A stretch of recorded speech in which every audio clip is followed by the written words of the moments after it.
I'm going to call the Springfield City Council work session to order with roll call. Mayor Van Gordon. Here. Counselor Weber. Here. Counselor Moe. Here. Counselor Rodley. Here. Counselor Blackwell. Here. Counselor Doyle. Happily here. And Counselor Pictionary. Here. We've got a couple items tonight. The first one is the Springfield Utility Board 2024 update with Nancy Newton and Jeff Nelson. So come on down, Jeff. I think you brought Terry with you. So Mayor, I will keep this off quickly before Jeff begins. I'll let them get settled.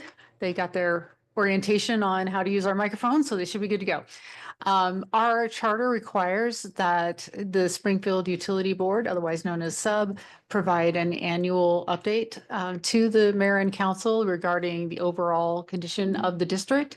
And we thought it would be a great opportunity for SUB to talk about some of the things that they do, give some general information about their services to our residents, and, you know, in furthership of, in the spirit of the charter, building that partnership together with SUB. So with that, I'll turn it over to Jeff.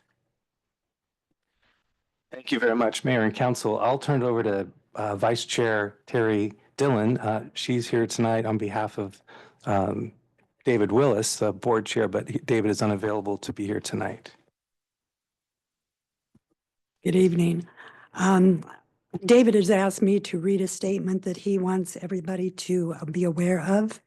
So I will just get into it. Mayor and City Council, thank you for allowing us to come and present tonight.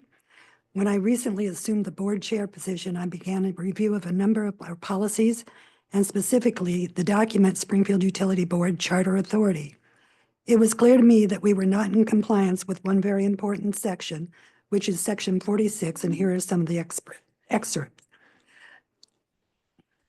I can.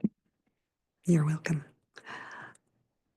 The Utility Board shall make an annual report to the Common Council of the City of Springfield, which report shall include an annual audit certified to by a certified public accountant to establish a close working relationship between the Common Council of the City of Springfield and the Utility Board. Each shall appoint one of its members to act as an ex officio member without a vote of the other body, and it shall be the duty of the member so appointed to attend the meetings of the other body and to coordinate the activities of the two bodies. The mayor and manager of the Utility Board shall attend the meetings of the Common Council of the City of Springfield. David has apologized that we have not followed through with this during his tenure on the board, as I believe it has caused unnecessary communication issues. To rectify this, Bruce Weber has agreed to be the SUB ex officio member to the Common Council. The General Manager, Jeff Nelson, has been reminded in a recent board meeting to attend the meeting stated in section 46. And at my request to Mayor Van Gordon, the meeting tonight was set up to review the 2024 audit and financials. We should also be on your schedule to present annually every June. Again, I apologize for the lack of follow through on our end to help you as representatives of all the citizens of Springfield with your responsibilities. Board Chair David Willis. Thank you. Thank you, Terry. Well, I'd like to have Cynthia Scoble please come up. Cynthia Scoble is our Director of Finance and Information Technology, and she'll be able to answer any specific questions you have on our financials for 2023. So what I'll do is, thank you, Allison, is starting the presentation. Quickly go through a few slides just to give you an overview of SUB.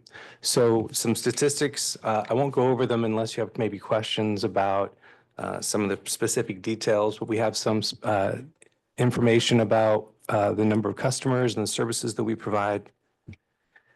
And then the recognition we've also received from other organizations. And on the next slide, we have SUB's board members. And all of the current board members have also been, whoever has had to go through an election, those have been elected for January. So all the members that you see here are going to be on the board in January as well. So happy to have that stability on subside so that we can kind of grow together with some more common understanding. And then as Terry mentioned, Bruce Weber has been appointed by the board to be the ex officio member or ex officio representative of sub to attend the city council meetings. The next slide, we have in our updated 5-year strategic plan gone through our mission and vision. And those are on the screen right there. But real briefly, the mission of the Springfield Utility Board is to provide safe, reliable, cost-effective utility services to the residents and businesses of Springfield. And then we also have some updated values that are also part of our strategic plan process, also on your screen. And so the audit process, I'm going to back up two more. There we go. I'm going to stop right there and turn it over to Cynthia Scoble, who will talk about our audit for 2023. The Springfield Utility Board audit was completed by Moss Adams LLP, and it was presented to our Board of Directors on July 10th of this year. It was a complete unmodified opinion on the audit, which means there were no findings within the audit. But during the audit process, we did have one initial finding, which was addressed and corrected. And that was an error in the accounting department of a double recording of some revenue from a job order. And that was reversed and corrected before the audit documents were issued. And the full audit, I believe, is provided in your packet. So slip ahead. Yeah. This is just a very summarized view of the balance sheet that is in the audit. We do account for the electric utility and the water utility as separate entities within the company, but overall, our audit is presented on a combined basis.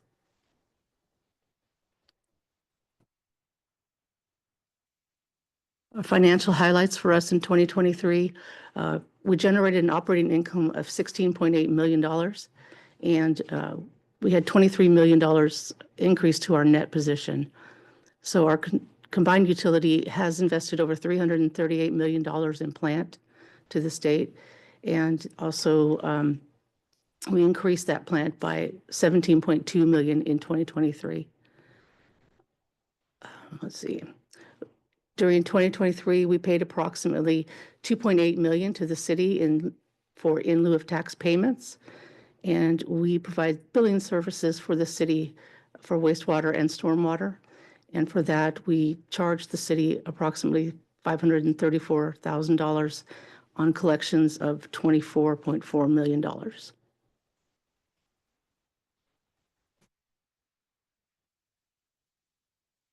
Our 10-year plan does include the construction of a new water treatment facility, the McKinsey Water Treatment Plant, which will require a significant capital investment for us over the next 5 years.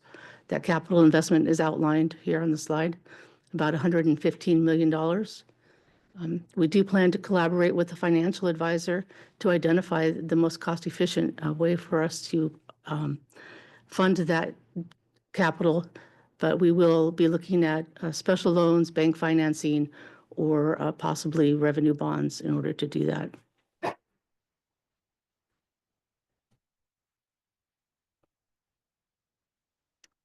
That's it. So Mayor and Council, we did want to allow for ample time in case you did have questions about any of the financials. And then we did provide a map of our service territory with water and electric. It was a separate item in your materials. That probably could take a bit of time if you had a number of questions on service territory, but we did want to provide something for your reference. Any questions? Joe. You may not have the information, but I've been curious for a while, and I'm glad you mentioned this in your report in regards to the fees that you charge for collection, or I should say the billing of the sewer and water component. And it's a little over $500,000 that is what we're being charged for that. We're meaning the city. What is the actual cost of doing that? Oh, we'll be happy to follow up on that particular item. When we stepped through the update, you may recall, we increased the in lieu of tax. And we, at the same time we did that, we recalibrated and there was an increase in the sewer billing fee. And that was through conversations with, sub-staff and city staff. So we can follow up on that. Okay, yeah, because I haven't seen those numbers and I'm very curious to see. It's always nice to be able to balance, okay, should the city be doing that? Is it costing the city more to have you do it than it would for the city? And so I want to try to make sure that there's a balance there. I can see recovery, cost recovery, but it shouldn't be a cash cow for you.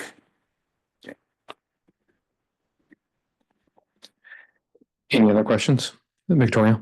This is probably a dumb question. I apologize, but on the sub-financial highlights, it says that you generated an operating income of 16.8 million and a $23 million increase to net position. Can you explain that to me? I don't know what that means. The difference there, with the 17, sorry, I'm going by memory. I don't have the slide. The 16.8 million is the operating income, and then there's a $23 million increase to net position. Yeah, our net position is basically the capital that we have in plant. And it can include depreciation. So the difference between those two is often that depreciation and other expenses that we have during the year. So we increase plant at a faster rate than we do the gains. Oh, thanks. Well, I had the same question too. So could you talk, when I read the presentation, there was you use a catch-all that it's a utility plan. So could you maybe give us a little bit more background what that means in the utility world from a financial instrument perspective? Sure. Our utility plant consists of poles, wires, conduit, transformers, underground pipe, trucks, buildings, computers, everything that we own. Utility plant is more specifically the infrastructure that we used in order to distribute electricity or water. Thank you. That helps. So it's basically every piece of capital equipment you own. Yes. Okay. Go ahead, Joe. And I apologize, it's on the same subject I had asked earlier, but flew in late. There's also an admin fee that you charge every household for an admin fee for having the luxury of having access to the electrical, both that, sewer and water. So there's an admin fee for all those, or account fee. And so the $500,000 you're collecting from the city, where does that, when you're collecting close to $8 or $9, I can't remember which it is per account, per household in the city, is that not covering that? Sure.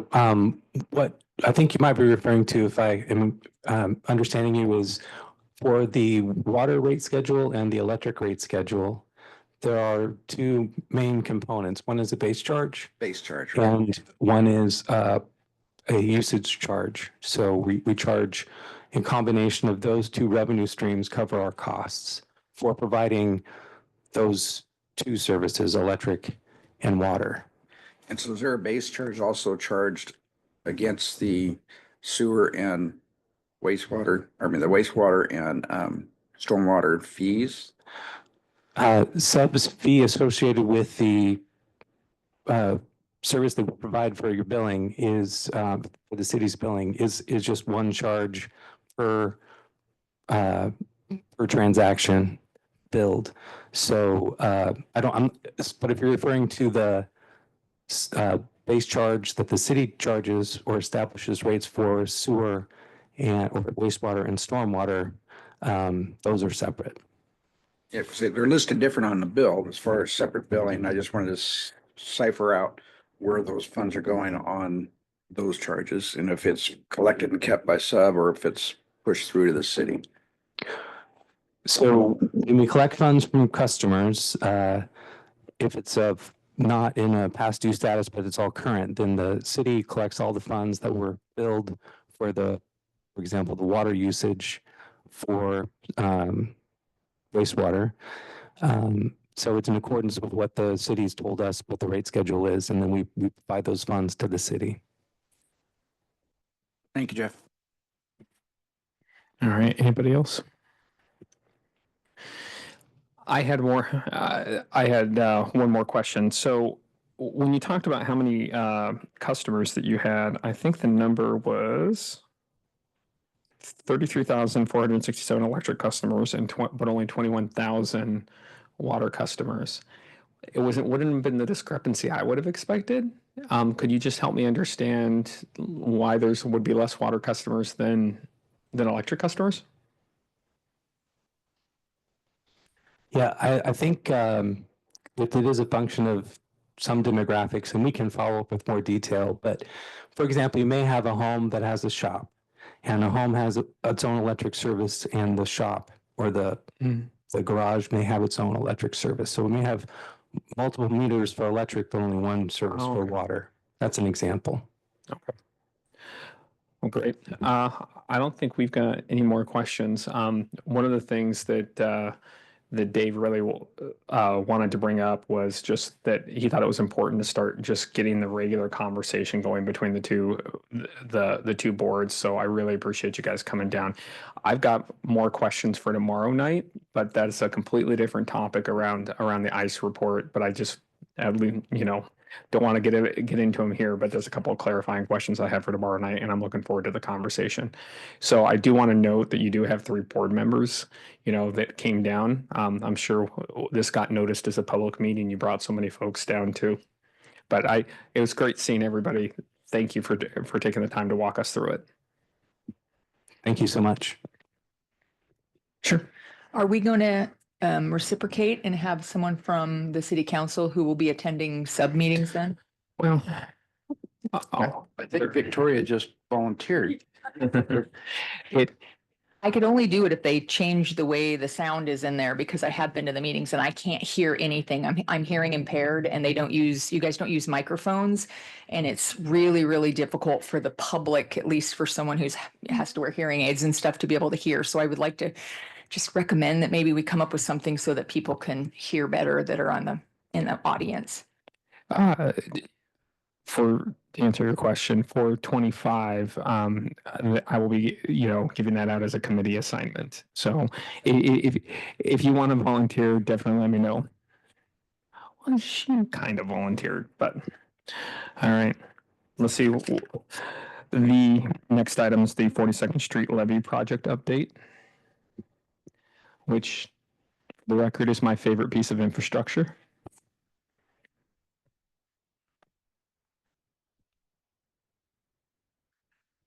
Good evening, Mayor and Council. Ken Vogany, your emergency manager, and I am happy to be here to represent the mayor's most favorite piece of public infrastructure. So thank you for that. I appreciate it. So good evening. I haven't provided you with an update on just the overall 42nd Street project since I sent you a communication packet memo back in October of 23. And we've had some good progress here of late, so I wanted to take an opportunity to just fill you in on some of the things that have been occurring and where we're headed over the next couple of years. So let's start with, there we go, the 42nd Street levy. So as you look at this particular map, it's going to be describing for you several different things, but really wanted to focus to begin with on the magenta line. That is the location of the 42nd Street levee. So it runs along 42nd Street and the McKenzie River, but that's its location. So it is a city-owned facility. It's not something owned by the Corps of Engineers or the state. It's the City of Springfield property. And it is considered a flood control levee as we sit here today. That status could change if we don't make improvements to that levee. So there's reasons for us to be here talking about improvements.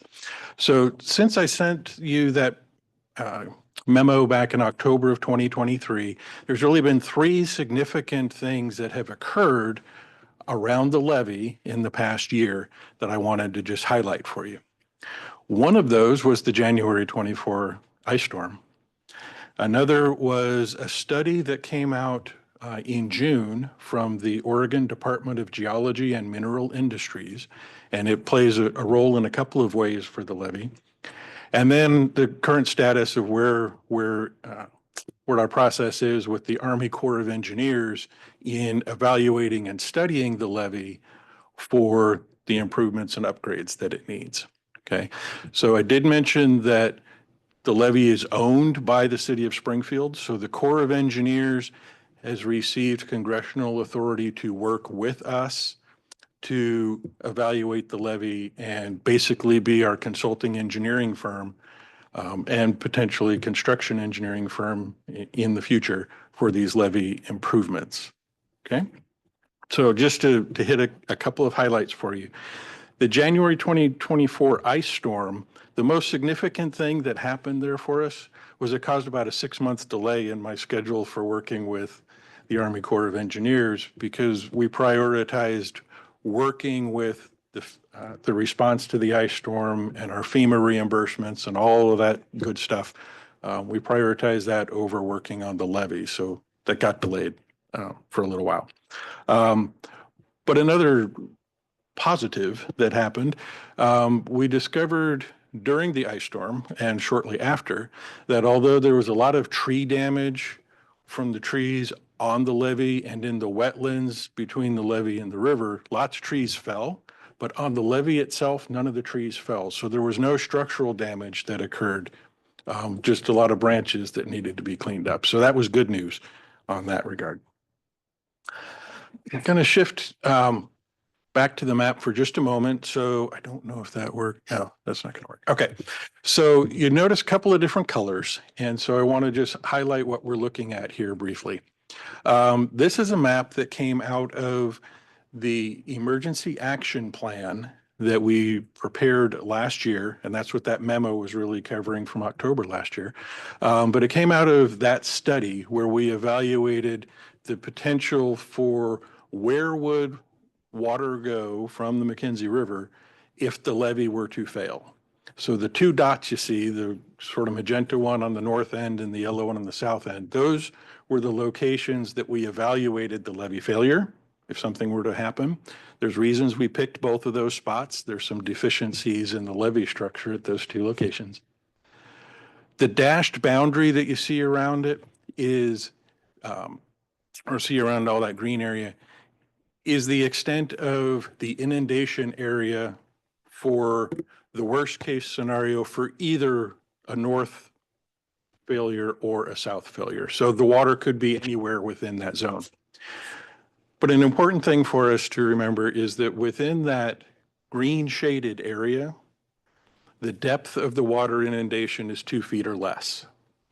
Okay, 2 feet or less. So most of the area that could be inundated from a levee failure is a fairly shallow inundation. We used for this study the 1964 flood, so it's a flood we know that has occurred in the past.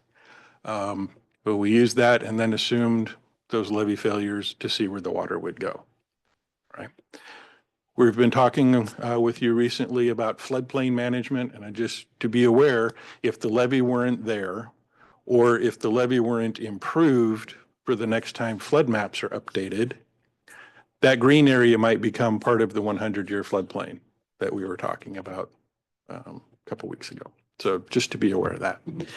If you're curious about the white crosses that are on there, I put that on just as a reference. One of the things we did in this study was identified what we call community lifeline infrastructure. Those facilities are all medical facilities of some type, whether they be doctors' offices, dentists, clinics, hospitals, pharmacies, veterinary facilities. So you can see we have a pretty good concentration of medical facilities also located within the inundation area. I have the similar data for whether it's gas stations or grocery stores or whatever, but just put that one in as a placeholder. Okay. So the next piece that I wanted to talk with you a little bit about is this new study from Department of Geology and Mineral Industries. And if I happen to slip, the common abbreviation for them or acronym is DOGAMI. So if I say DOGAMI, now you know what I'm talking about. It's the Oregon Department of Geology and Mineral Industries. So they've been working on a study of the McKenzie River and the middle fork of the Willamette River to evaluate where the river has been, the banks have been eroding and where the channel may migrate in the future if no actions are taken to try to restrict that migration. All right. So there's lots of different details that are on here. It's a little bit difficult for me to point to you and show you where the levee actually is on that map. But hopefully you see a yellow elbow. They're just above Highway 126. That happens to be also the vicinity of the levee. So this study prepared by the state looks at the channel bank erosion and where the channel itself has moved since 1964. They use 1964 as the date because that was the last one when a dam was built. So they use that as their starting point and evaluated where the channel may have been. So in the vicinity of the levee, you'll see a light blue color surrounded by some green, and it's under some hash marks. The light blue color is where the river channel was in 1964. The dark blue line that you see wiggling through there is where the river channel is now. So it's kind of obvious in the vicinity of the levee that it has moved, the river channel itself has moved to the west substantially. The dark green next to that is what's considered the high-risk channel migration zone, where the channel might move or has a high probability of moving into within the next 30 years. If the average rate of channel movement that occurred since 1964 continues for the next 30 years, where would it go? Into that dark green band. It happens that that dark green band on that map is on the 42nd Street side of the 42nd Street levee. In other words, their study indicates that the river channel could move to and through and under the levee, causing the levee to fail. In 2020, in a report that participated in with the Corps of Engineers where we were evaluating the levee, that was one of the most significant structural issues we identified for the levee is the channel migration may cause the levee to fail, regardless of the structure of the levee itself. Okay, this study happened to verify that for us and give us confirmation. So that was good. The study also benefits us in the next step that I'm going to talk about, and that's the feasibility study with the Corps of Engineers. It's helping us to reduce the cost of that study because this was something the Corps of Engineers was going to need to do anyway, was evaluate how the riverbank is moving and help us identify alternatives for stabilizing that riverbank. Okay, I know I covered a lot. Point is, the dark zone area is where the river could likely be within the next 30 years if the average rate of channel movement continues. The lightest green zone out to that magenta boundary, that's considered the low risk area because it assumes the highest rate of migration that occurred in any year continuing for the next 100 years with nothing to stop it. Okay, if that were to occur, we could see the McKenzie River at the driveway to Gateway Mall. Okay, we're not anticipating that to be the case, but it's a risk and hazard analysis. So that's what that's about. One last piece, the hash marks that you see, that's called an avulsion zone. What is an avulsion zone for a river? That's an area that is subject to or likely to change rapidly. Okay. In other words, the river could break through an oxbow area with very little warning. We saw that happen a number of years ago out in the Thurston area. An oxbow was cut off in just a couple weeks. Okay, from the river changing course suddenly. Those areas in the hash marks are areas that could change suddenly without a lot of warning for us, okay, into those other channels. All right.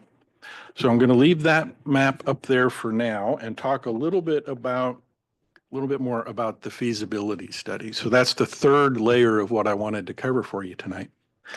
So what's a feasibility study? Basically, it's the pre-engineering and evaluation and assessment of the levee. And we have in the agreement the channel migration. So we're going to address both of those. But it's to evaluate what are the details of the deficiencies that we've identified. We know that we have some, but what are the details? And then what are the options and alternatives to address those deficiencies to meet our goals? Of course, one of the goals is to be cost effective, but others are to maintain protection and meet current standards for levees, which our levee does not currently meet federal standards. Okay. So as I had mentioned, we had about a 6-month delay in working on the scope of the study for the feasibility study due to working on the ice storm and other things, but we have that done now. And this contract, or the feasibility study contract with the Corps of Engineers, is on your list of contracts for the city manager to approve over recess. So it just happened to be a nice tie that that's on your agenda for this evening's regular session. But the feasibility study total cost estimate right now is $894,110. The city's share of that is 50%, or $447,055. Of that, we're agreeing in the agreement, the feasibility study cost share agreement. We're sorry, my glasses just went funny on me. Okay, we are proposing to provide what is called work-in-kind services. So things that need to be done that the city will do and will pay for to help reduce our out-of-pocket cash payment to the Corps of Engineers for the project. That includes doing all of the public engagement and public outreach as part of this, the feasibility study. And there's geotechnical engineering. So basically going to the levee with a contractor to do borings in the levee and between the levee and the river, and taking soil samples so that we actually know what material the levee was constructed from. When it was built in 1959, the as-built plans just say fill material. So we don't know what it is and whether that material is adequate in the long term or if additional deficiencies might be there. We had also identified in our 2020 study that some of the riprap was either undersized or degrading. Riprap is the large boulders that are along the face of the levee on the riverside, so that when the water comes up, it doesn't erode the levee. Our challenge with the channel migration is that as the riverbank is eroding, it'll go underneath the levee and underneath the riprap, so it'll just bypass that protection and just keep on moving. So we know we have work we need to do on that piece. Anyway, so that work-in-kind services that we're proposing to do is $151,000. So it reduces our cash payment to the Corps of Engineers to about $296,000. The feasibility study schedule is about 2 years. So once we have final review of all of the documents on our side, everything signed, turned into the Corps of Engineers, which should be able to occur before the end of the month, we're expecting in about 6 weeks after that, so into February, we'll be getting a request from the Corps for the cash payment and then start scheduling the meetings.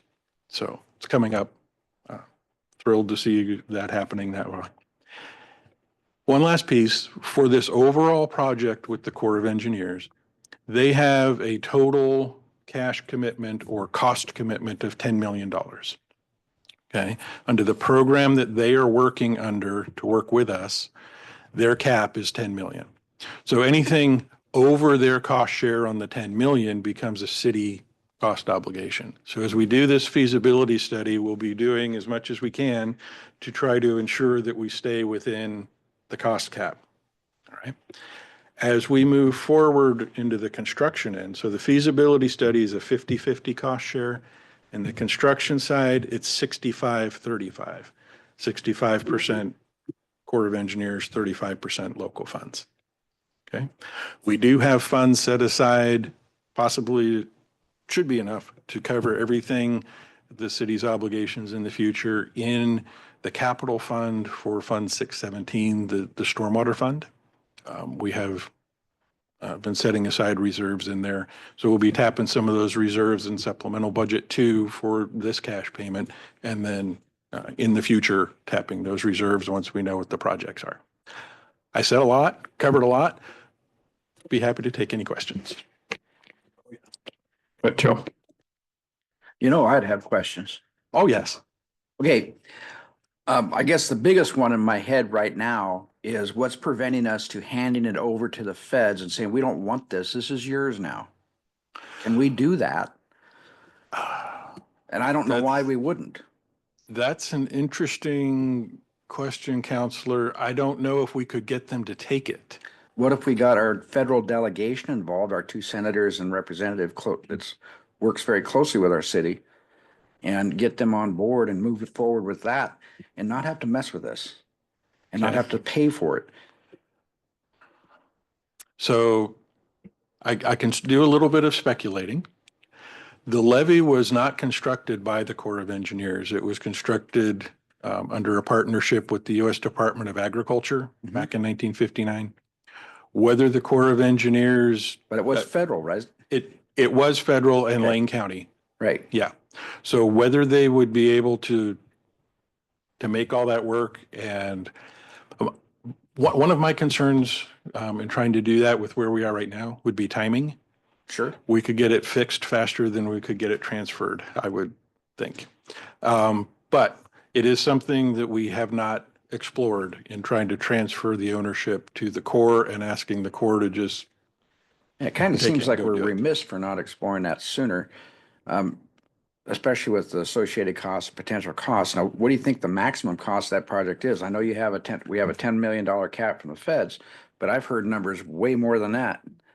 And it just seems to me is that why would we voluntarily accept that and say, sure, we'll take care of it. Don't worry about it, feds, when we really need to get them on board saying, well, you helped build it, number one, and county and federal agency helped build it. And number two is when you're also talking, we're looking at these maps and you're telling me, or you're telling us that it's going to fail anyway because of the map, why have it? So the levee could fail if we don't take action. How long will it take before that failure could occur? Well, from the state study, it's within that 30-year window. From the average that we've been looking at for monitoring how quickly the bank is eroding, it's closer to a 10-year window for the river to make it to the toe of the levee. I'm just saying, So- it seems like even time wise, 10 years out, it seems like we can maybe force them to be a bigger partner with bigger percentages leaning on the federal side versus the city side and talk about ownership and responsibility. Because it seems like it's kind of foolish for a town, even though we got 60,000 people and it's what, seventh or eighth largest city in Oregon. It doesn't mean we can build federal projects and afford to do that. It just seems kind of crazy. Okay. I'll take your question back and talk with leadership some more about it and Politically, see where we want to go. Politically, we could probably muster more strength than staff wise at this point, but I think we should all consider that. yeah, so correct me if I'm remembering wrong. The $10 million cap is the program that this project is in today. That is correct. So that doesn't exclude other capital programs that exist in the federal government or at the state level. For the Corps of Engineers, that's correct. It doesn't preclude it, but we would need to start over in applying for and being accepted into and negotiating our way into one of those other programs. Yeah, so and from the conversations that that I've been in, there's been a very clear understanding among our federal and state delegation that this is going to take more money. Yeah, I vaguely remember that number too, but we could be making it up at this point. So we did have in our United Front request 2 years ago, or is it 3? We had a number of 40 million that was in there. And that included additional work beyond the levy. It was 40 million because we were talking about the 42nd Street improvements and potential right-of-way or roundabout at the intersection with Marcola Road and everything for the levy. For the levy piece, in my working with the Corps of Engineers through this process to this point, they believe there's solutions out there that we can get done within that $10 million So, cost to when, satisfy the levy and stabilize the riverbank. okay, so when we quoted the 40 million, it was for the entire corridor and everything, like the overlapping amount of projects that, Yes. okay. Yeah, Corey. Yours was one of my questions, so that's sort of answered. What I'm kind of hearing you say is it's not necessarily a breedable project, and that since we're partnering with the Corps of Engineers, we can't bring on additional partners at this point. We can bring on the state. Other federal partners would be very difficult to do because they have exclusionary clauses in their contracts, and it's hard to partner up different federal dollars to do the same thing. The state does have a program for helping local jurisdictions upgrade and improve their levies. So we would have an opportunity there. It is a low to zero interest loan program that's offered through Business Oregon. Okay, great. And then my other question was, we get to the end of this 2 years, we have this feasibility study. What does that look like in terms of like, what do we get? And how easy will it be to implement it? So what we'll have at the end is an evaluation of the alternatives. So there's different ways, for example, to stabilize the channel. Okay. We'll have evaluated the alternatives and picked the alternative that does that for, I don't want to say the least cost, but the least cost to meet the project goals. Okay, so it may not be the absolute cheapest, but we will have all of our alternatives resolved. We'll be back to you to say, yes, that's the path we want to go. We'll have, I'll call it pre-design. So we'll know what we're going to go build. We just don't have the construction plans to go with it. And we'll be on the path for getting the permitting in place, if not in place. There's an assortment of federal and state permits that are required to do this type of work, as well as through Lane County, because it's outside the urban growth boundary where we'll be doing some of the work. So the county is involved there too. All right, anybody else? Victoria. Well, it's unfortunate that we didn't have this discussion years ago instead of doing it in a year when we're working with budget shortfalls for the city as a whole and looking at, the next 4 years having some pretty significant reductions in things. And so my first question is on this 617 capital fund, is that set aside specifically for this, or is it for capital improvement projects? That's the first question. The specific fund that we're looking at is this, the stormwater capital fund. Okay. So it's projects within our stormwater system. Okay.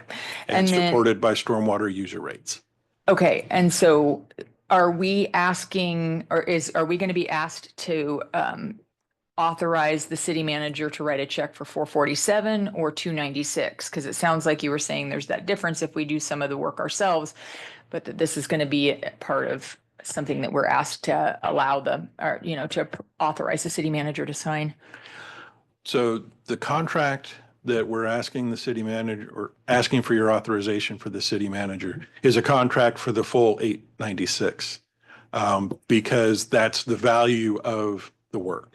The city's cost share identified in that contract is the 447.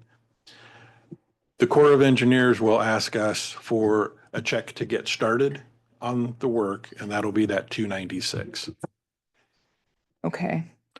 The remaining 151 will be asking for the council through the supplemental budget to put that into the capital projects so that I can then go and hire the consulting engineer and make that happen. So it's still that 447 obligation. So then do we have the staff to be able to do this work that you're wanting, that you're saying that we can do that would reduce that cost? And if so, what are we spending on our staff, city staff, where we're already running lean as it is? You know, they're doing just what they can do, especially with all the CFEC stuff and everything else that they're having to deal with. I'm trying to figure out how we're going to have staff available to try to get that cost down by doing this work, the boring and all of that ourselves. Okay. So the work for the geotechnical engineering will hire a consultant. And at this point, it's me managing that consultant contract. So then how are we saving money? The way we save money is the Corps of Engineers already has contracts in place for these types of services with firms at set costs that are based in Portland under contracts already. We believe in looking at their scope of work and the requirements in those contracts that we could bring in a local geotechnical firm or even possibly one of those at a lower cost than the Corps of Engineers contracts, because our contracting requirements are significantly less onerous or expensive than what the Corps of Engineers has. So that's where we'd be saving funds on that piece. The public engagement and outreach piece is primarily focused with our development and public works communication coordination staff. So you're saying that $150,000 that we're going to save between the 447 and the 296, approximately 150, of that, you're going to pay consultants, or you're saying that part of that 447 is consultants that you're going to hire. Correct. And that's going to bring that 447 down from what they're saying that it's going to be. Correct. We're going to hire the consultant instead of having the Corps of Engineers hire the consultant at a higher cost. Okay, at a larger cost. Okay. Did that help? Okay. Okay. All right. Anybody else? Joe. Nancy. Thank you, Mayor. I was wondering, Ken, if possible, and we can revisit this later if this is too much. If you could identify maybe if the council did want to pursue a policy decision around turning this over to the federal government. I don't know what's in the realm of possible, but what could be some potential risks or negative consequences that maybe we haven't thought about before? I mean, we obviously a positive would be them doing it rather than us, but there could be some unintended consequences as well.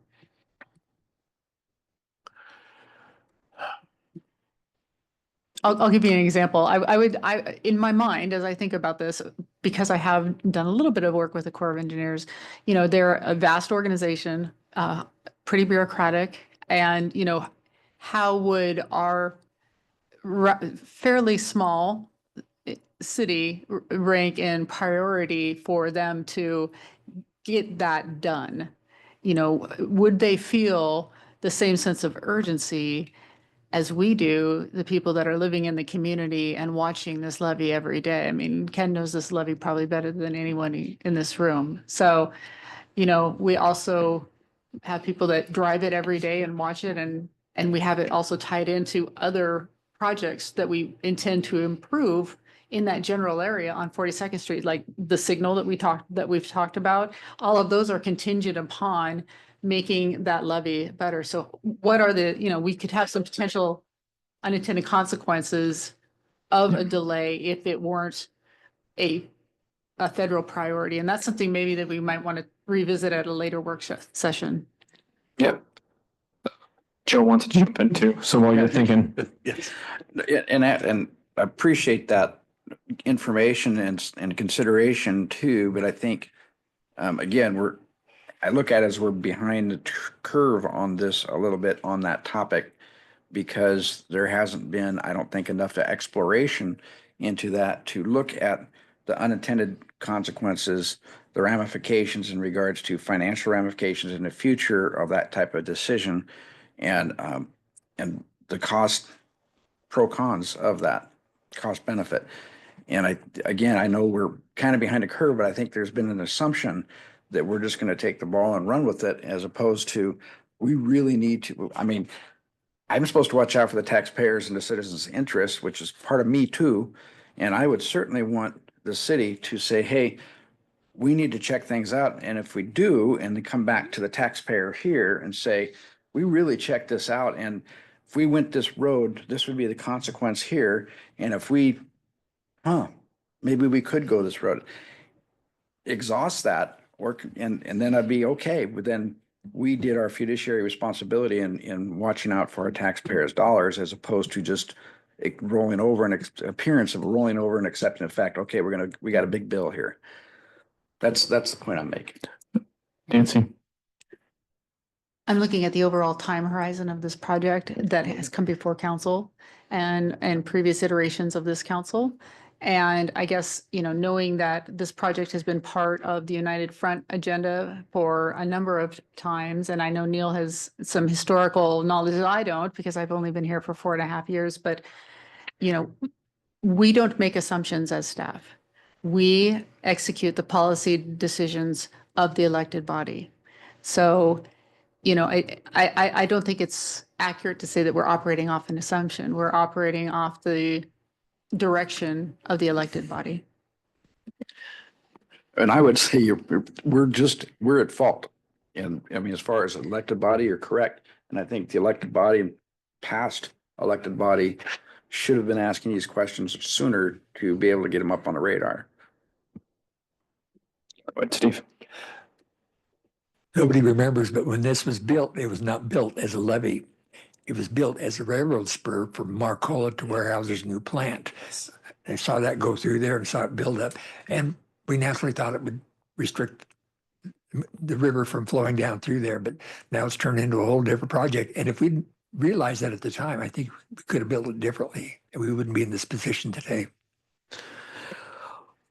So I think there's a couple of things. One of them is I don't see a reason to sort of slow this thing down. I mean, I think Joe's got some good questions. Let's do some recon and try to get some answers for the body. But we shouldn't see them as sort of, red light, green light, that we want to stop what we're doing. Instead, keep this thing going. Bring the, next time we come with an update, bring some of those basic pieces of information back. Though I did notice that you talked about the boring piece, Ken, and now if you figure out what the thing's made of, I'm going to have to stop telling that joke in public that we don't know what it's made out of. So I'm a little bit concerned there.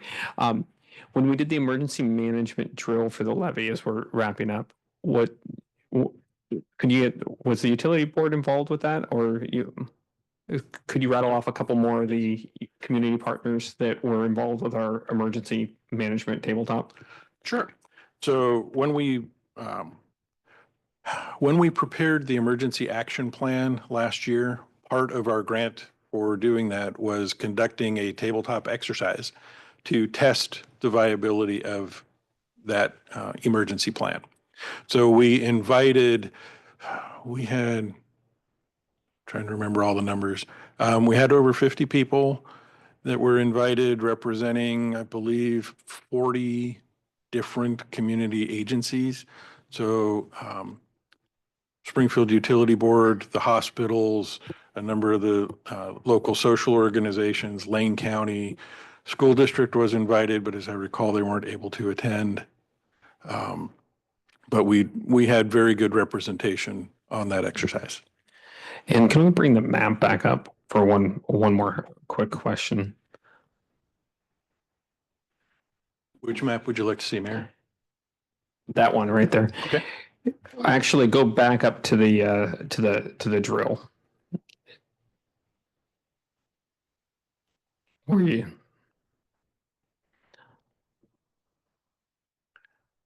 Okay. Fell asleep. There we go. All right. Yeah. So when I heard you correctly, if without the levee, anything that was in that kind of light green area would be a floodplain. Potentially. Yeah, and sometimes when I hear that number, I always want to remind folks that as a community, like this levy prevents all those, a lot of folks from having to have flood insurance, right? Even though we're working on this, this could be the single biggest impact we can do to help families, right? The cost of flood insurance is very expensive. And our work on the levy not only protects our community, but at least in the short run, we're keeping a big part of the city from having to pay for flood insurance every single month. Ken, Yes. thanks for keeping an eye on this project. It is really important in this region, and it's really important to this community. So thank you. Thank you, Mayor. Thank you, Council. And the next item looks like it's the Climate Friendly and Equitable Communities 2015 Scenario Plan Performance Measures. So Victoria, you brought up climate friendly, and now we have an update about it. Good evening, City Council, Mr. Mayor. My name is Andrew Larson, Senior Transportation Planner for the City of Springfield, and tonight we are going to be talking about an aspect of the Climate Friendly and Equitable Communities, the scenario planning mandate. So the CFAC rules, Climate Friendly and Equitable Communities, require the Eugene-Springfield area to implement the Central Lane Scenario Plan, a strategy developed in 2015 to reduce transportation-related greenhouse gas emissions. The scenario plan in 2015 evaluated potential land use and transportation changes through scenario planning, including a do-nothing approach and existing policies within the transportation system plan and its effects on emissions. Ultimately, regional partners agreed to a preferred scenario that bolsters existing policies to meet the region's reduction targets. So as part of the CFEC effort, Springfield, along with its regional partners, must update the scenario plan to introduce performance measures and targets to track reduction progress.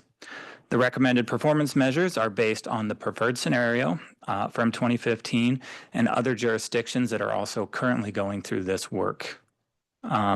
So the project team tonight is seeking feedback from Springfield City Council on these measures to ensure they are appropriate for Springfield and effectively monitor progress towards the region's greenhouse gas reduction goals.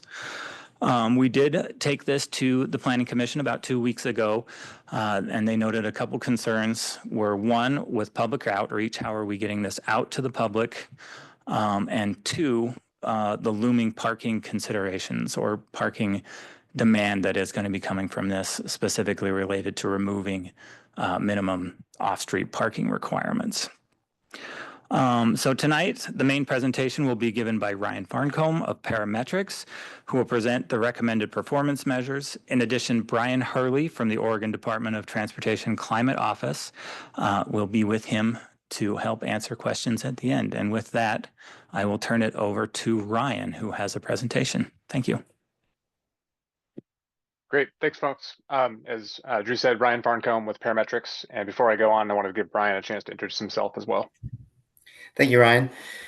Hello, everyone. Brian Hurley with the ODOT Climate Office. And as mentioned, I am the ODOT lead for the project, and I'm here to answer any questions about the ODOT aspect of the work. Take it away, Ryan. Thank you. Okay, thanks. And just confirming everyone can hear me all right? Okay, great. And let me pull up my screen.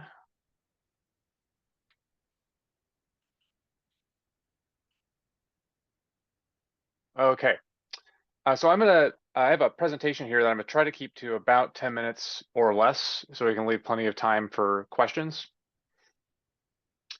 But we're gonna provide an overview of the work to date.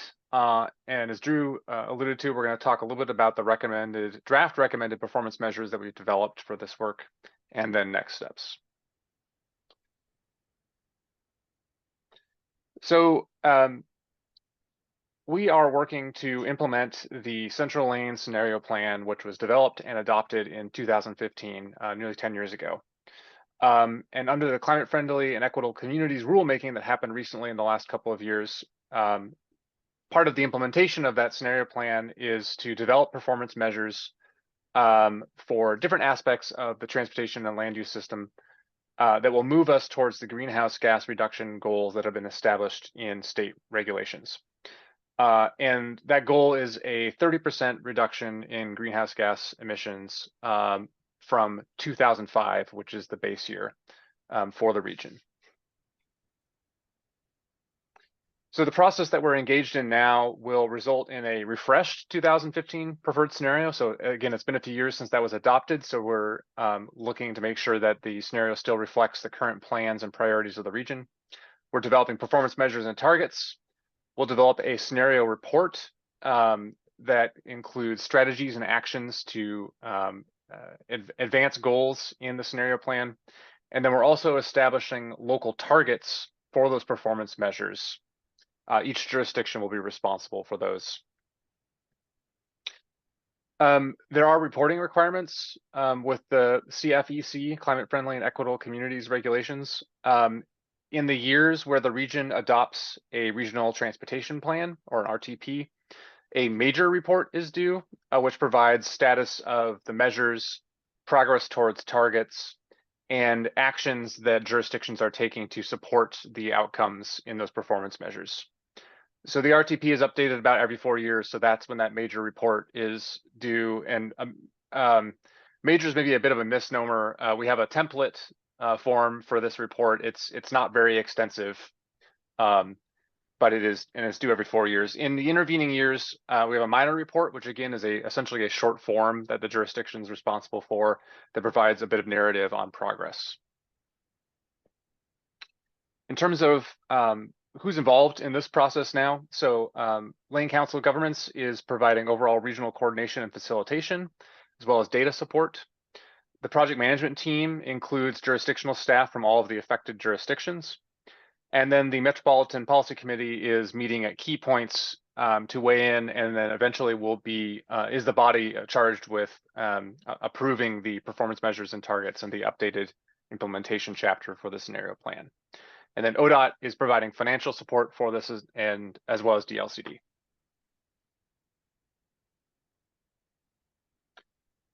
So on to our draft performance measures. So again, we are developing performance measures for the jurisdictions in the region to report on. There are no specific measures that are required per the rules. So, but the performance measures are ideally aligned with the kinds of outcomes that the Central Lane Scenario Plan is looking for. Additionally, they're not required to have a performance measure for each and every strategy that's in the Central Lane Scenario Plan. So there's flexibility here to choose a suite of performance measures and targets that make sense for the jurisdictions in the region. So briefly, I won't read all of these to you line by line, but I did want to just show on the screen here the strategies from that 2015 adopted preferred scenario. So there are strategies in several different investment areas, and these strategies look at are essentially actions that the region committed to advance certain outcomes. So for example, under transit, encouraging new development along frequent transit network corridors, or under education and marketing, expanding individual marketing programs, or those programs that help educate people about different alternatives to getting around than driving their car. Here's the second set of those strategies. So for example, under active transportation, it includes things like expanding safe routes to school programs. So in many cases, the strategies in the Central Lane Scenario Plan, and you'll see in the performance measures, are really in alignment with things that all of the jurisdictions, including Springfield, are already doing. So when we developed these performance measures, we asked ourselves a number of questions. What does a good performance measure look like, right? In all cases, we want things to be measurable and quantifiable and use readily available data so that it doesn't become an onerous process to actually quantify these measures. Ideally, these align with other data collection efforts going on in the region and that they're relevant to the Central Lane Scenario Plan. And lastly, but not least importantly, is we want to make sure that these are intuitive to understand to the maximum extent possible to a lay audience. So the team started with performance measures that are already used and calculated in things like the Regional Transportation Plan or federal performance measures. And there's also some performance measures in the updated rules. So these were all a good starting point for our discussion with the jurisdictional PMT about measures. So here are the draft measures as they stand at the moment. And again, I won't read every single one to you, but you'll notice there's about 9-10 of them total. And some of them I think are, and again, there's not a measure for every single strategy that's in the CLSP. We're looking for measures that broadly can measure progress towards things in the Central Lane Scenario Plan. So things like level of transit service, which is a measure of how many revenue hours of transit service are provided per person in the region. And another example is transit stops intersecting with pedestrian facilities.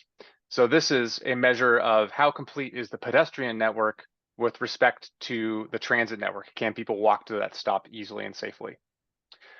And then things like mode share, which is a traditional measure in many plans and projects, which looks at the relative share of how people get around, whether by driving or by taking a bike or by taking the bus.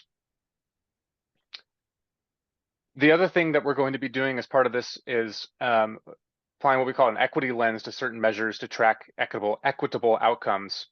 For example, not just active transportation network completeness, but also active transportation network completeness within traditionally underserved communities, which are defined as several different demographic groups. So these measures were reviewed by the Metropolitan Policy Committee this past August, and the team has been working since then to develop draft targets for these. So targets are set for each reporting year, ultimately looking out to 2050. And again, the targets are intended to help us move towards that greenhouse gas reduction goal in the Central Lane Scenario Plan. So right now, again, as I mentioned, we're developing those draft targets. We're going to review those with the jurisdictional project management team here shortly. Then we're also going to draft strategy updates for the implementation section of the Central Lane Scenario Plan. And then there's continued engagement with jurisdictional staff and touch points with the Metropolitan Policy Committee in the first couple quarters of 2025. Right now, we're anticipating that this effort will be complete this spring 2025. So that is that's my 9 minutes of scenario planning update. And I think I'll turn it back over to you, Drew, and council for questions. All right, Corey, go ahead. Thank you. Thank you very much for this. I appreciate it. I think one of the things that I was thinking about as I'm looking at it and then as I'm watching you over it is I'm trying to tease out how much of this the city of Springfield has responsibility for specifically, and how much I'm just trying to figure that piece out, because this is definitely a regional thing. And I want to understand better, like, what are we being held accountable for? What is our role as a municipality? How much staff time is going into it? Ultimately, so much of this is around transportation, which of course is impacted by infrastructure. And it's just, it's bigger than a bread box, as I often say. And I just, sometimes we spend a lot of time coming up with assessments and plans, and I want to know specifically, like, what do we need to do as a city to do our pieces of this to help to move it along? And that might not be an answerable question, but I just want to put it out there. It's a great question. And you know, I mentioned this earlier, but I think the great thing here is that in most cases, the scenario plan and the performance measures emphasize things that the city of Springfield and your jurisdictional partners are already doing. For example, active transportation completeness, active transportation network completeness, which is looking at the cycling and walking network. The measure there is really how many miles of bike lane or sidewalk are completed based on the plan, and the city is making those investments every year, right? So in that case, we're kind of memorializing or documenting things the cities are already doing.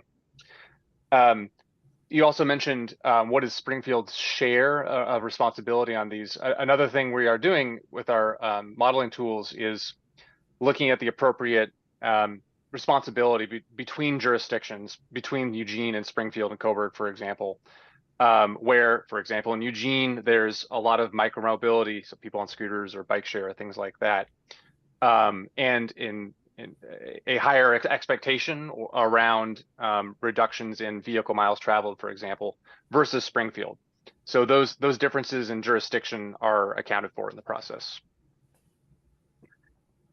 Ryan, I think my issue is when, as you talked about it, you keep coming back to things that we are doing anyway, projects that we have in our plans anyway, investments that we're making anyway. And I think this is the challenge with the whole CVEC program is we are essentially we are creating more reporting and putting it on top of initiatives and policies this community has already adopted and just asking us to report out on a different way when the real help that we need is actually getting things built. All right. Joe. Thank you. I apologize ahead of time if I come across as crass. But I've been known to do that periodically, not meaning to harm anybody's feelings. But this looks and appears as though it's just another big old quagmire of somebody's cloudy ideas on somebody's utopia and measurements that are really not that measurable. You're talking about, as an example, you're talking about, oh, well, we can get outcomes by how many miles or how many bicycle facilities we have. It has nothing to do with if they're used or not, but we got them. So that's a success, I guess. That part I don't understand. Then I look at this other requirement or this draft performance measures that says, oh, we need to reduce the car stalls available to the people.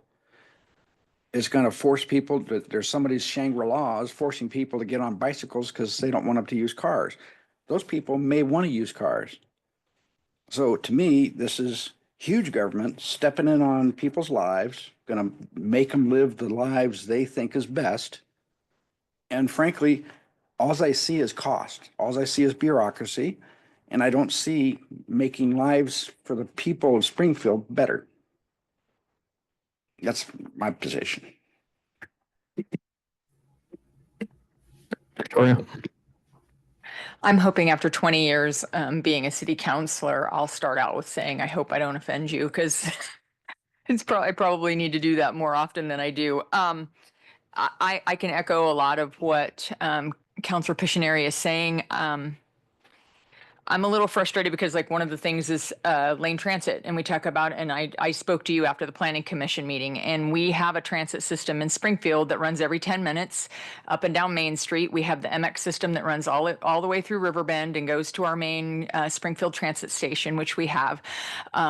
They are unable to hire drivers. Like they have literally tried to hire 250 drivers, and because of attrition and that, they've have a net increase of drivers of 10 in the last 5 years. It's just not happening. So they haven't been able to increase ridership because they don't have enough staff to do it.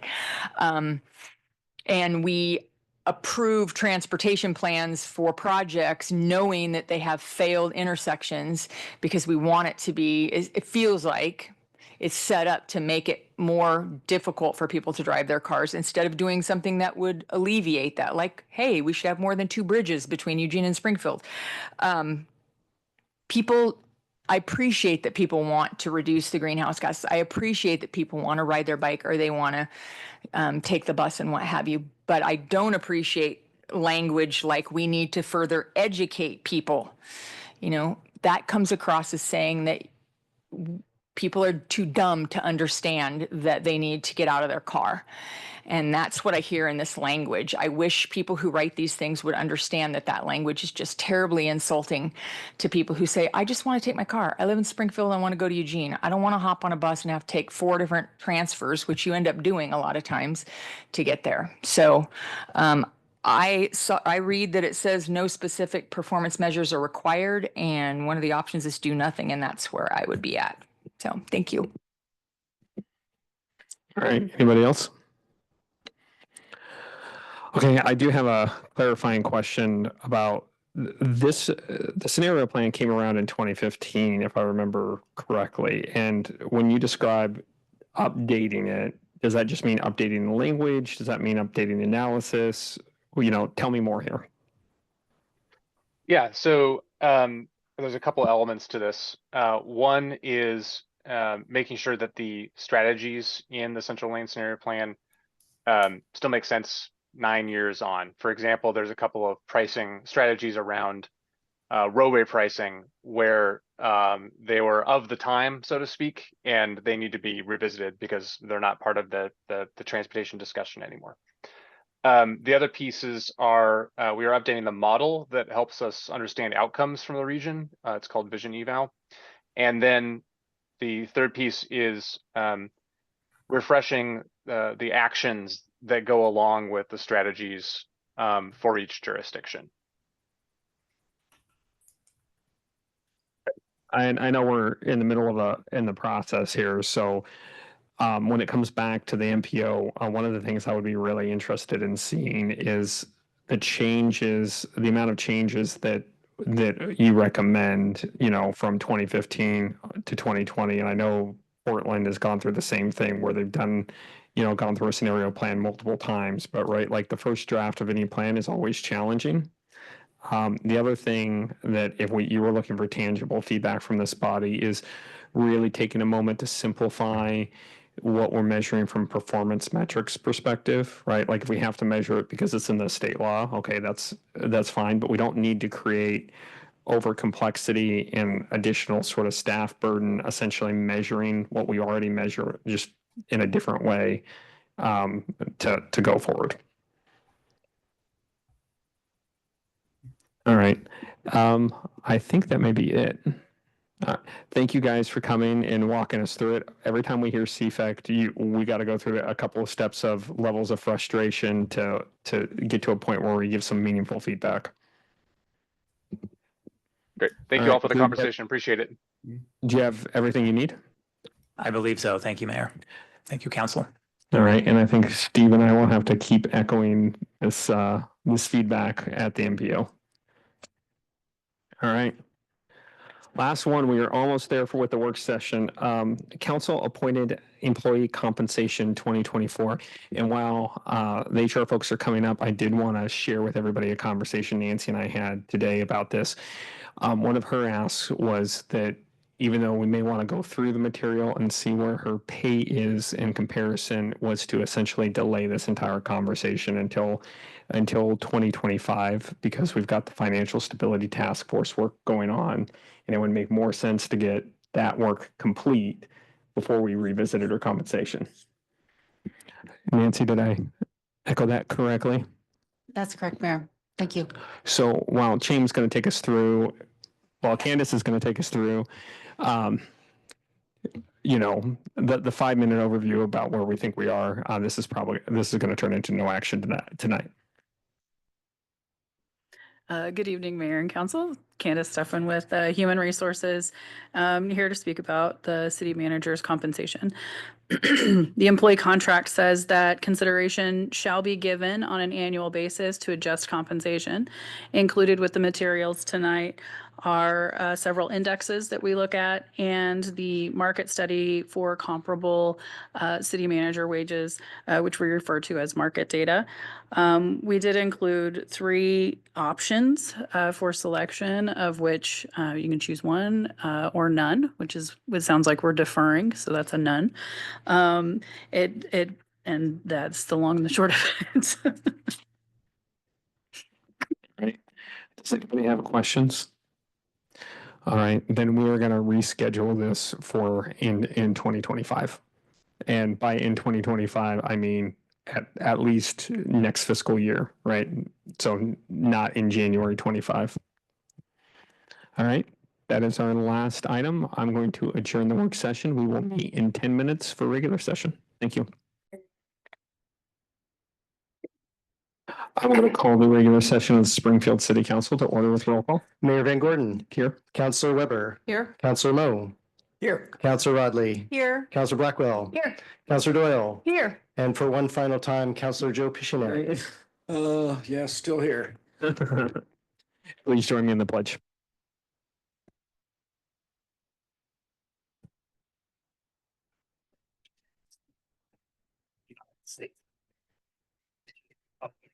Just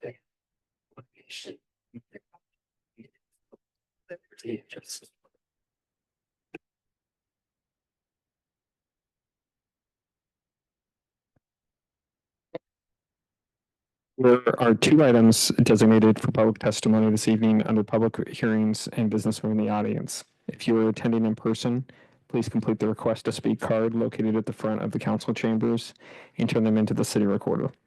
If you're joining us online with a tablet, smartphone, or computer and wish to speak at any of those times, please use the raise hand feature in Zoom. The order of public testimony is as follows: anyone in person in the council chamber, and then anyone who's raised their virtual hand. First item, please. Mayor, the first item is the consent calendar. I'd like to make a motion to approve the consent calendar. Second.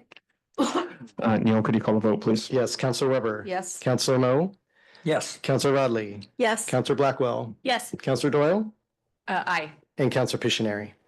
Yes. Motion passes, 6 yeses, 0 nos. Next item, please.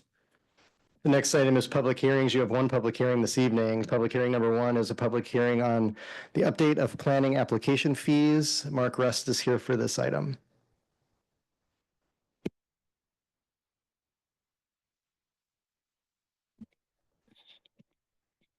Good evening, Mayor and Councilors.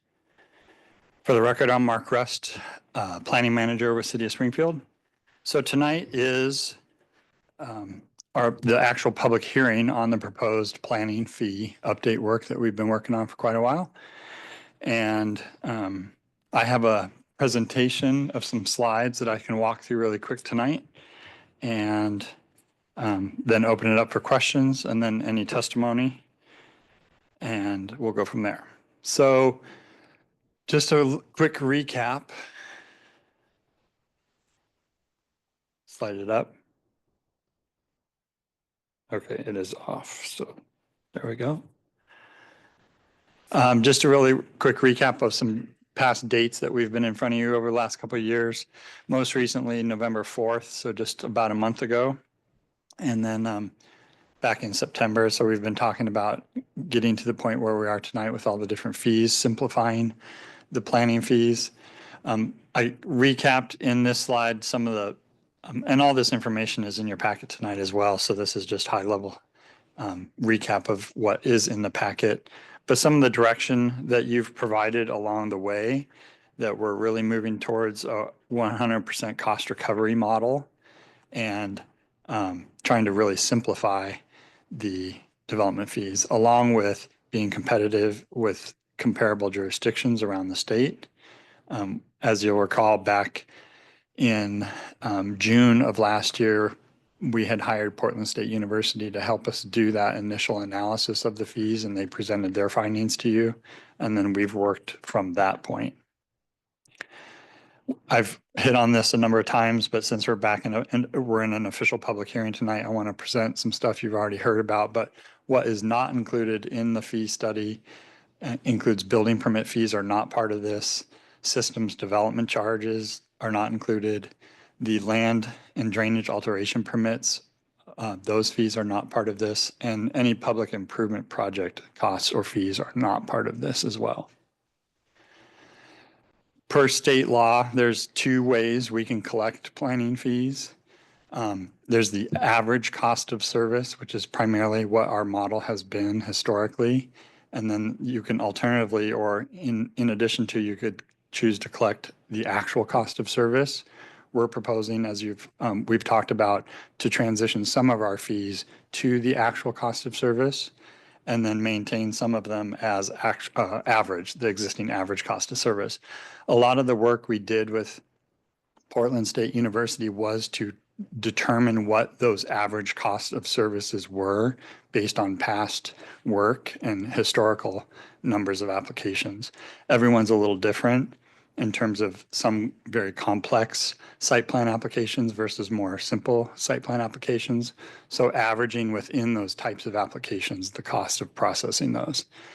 The categories of application fees that we're proposing to go to actual cost of service are any that would go to a public hearing, either first to the Planning Commission and then also potentially to the City Council, or any that directly come to the City Council.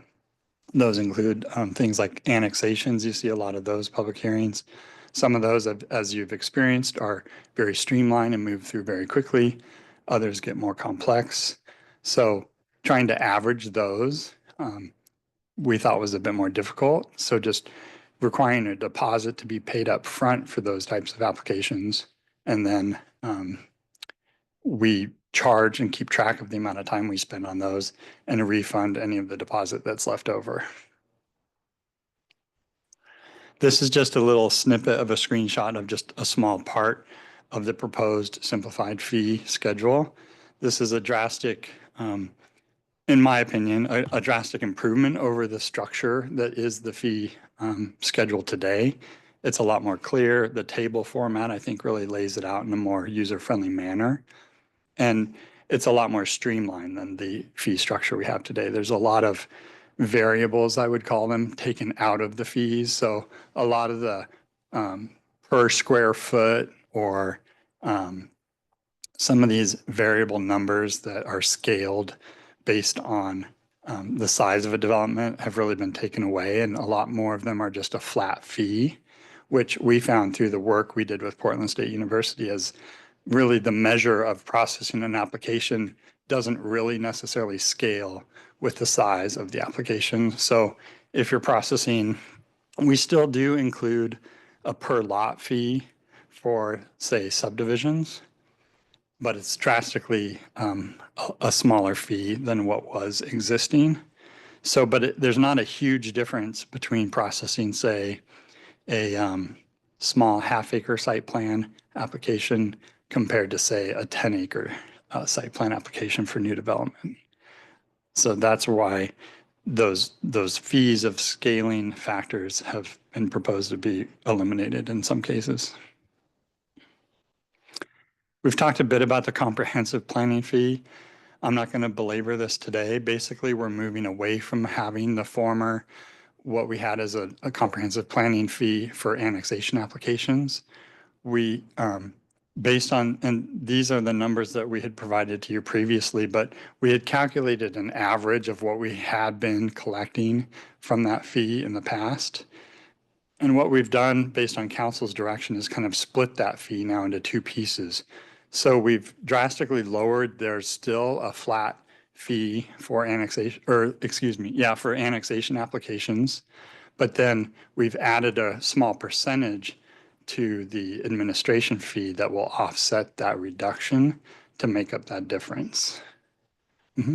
Just really quick, I'm not quite sure why we're charging the 7.5, the admin fee on the $1,000 comp fee. That's one that I'm kind of like, should we be doing that? Because the whole point is an admin fee is administering that, and what you're doing is just collecting a planning fee. So it just seems like if we're charging them 7.5% for the annexation application and that processing and all of the things that go into that fee, I'm not quite sure we should be charging the 7.5. And maybe you could explain that or make it make sense a little more for me.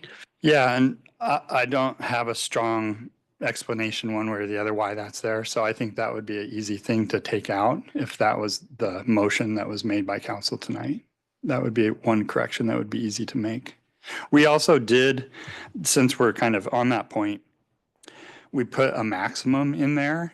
So before there was no maximum per acre, that number would just keep going up and get very large in some cases. So that maximum, I think, will help with some of the larger. Again, it's that scaling factor that doesn't necessarily, didn't make a whole lot of sense in our mind to keep.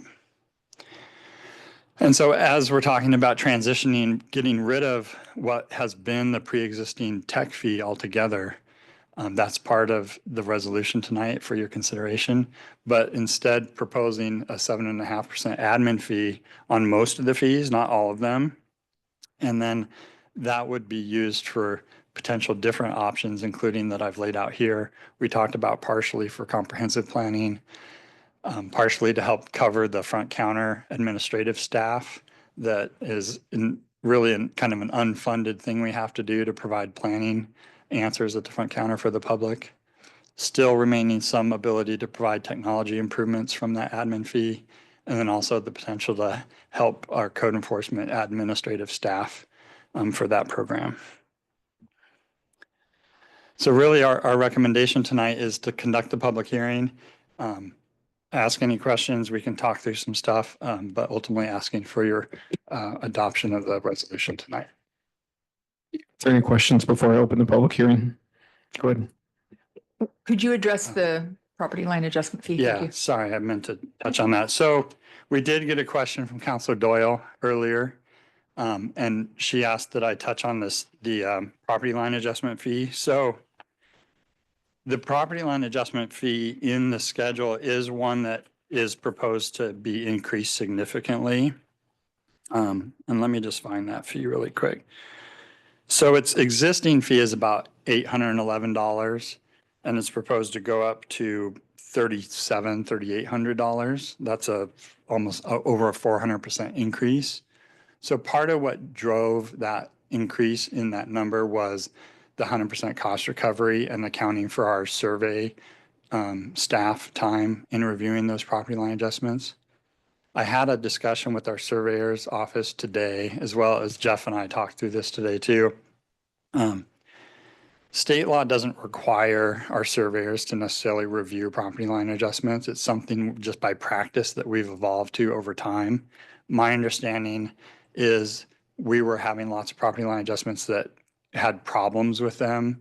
So we found it better to us spend the time up front to evaluate them to make sure they were solid before allowing letting the applicant go and record them, rather than having them come back and try and blame us or complain to us that something was wrong. Why didn't you catch it for us? So that's part of the explanation that I got. I know Councilor Doyle, you compared it, and as we had previously with the PSU study, looked at comparing it to both Eugene and Corvallis, as well as Albany and I think Salem or one other city. Both those jurisdictions are more in line with our existing fee, or a lot closer.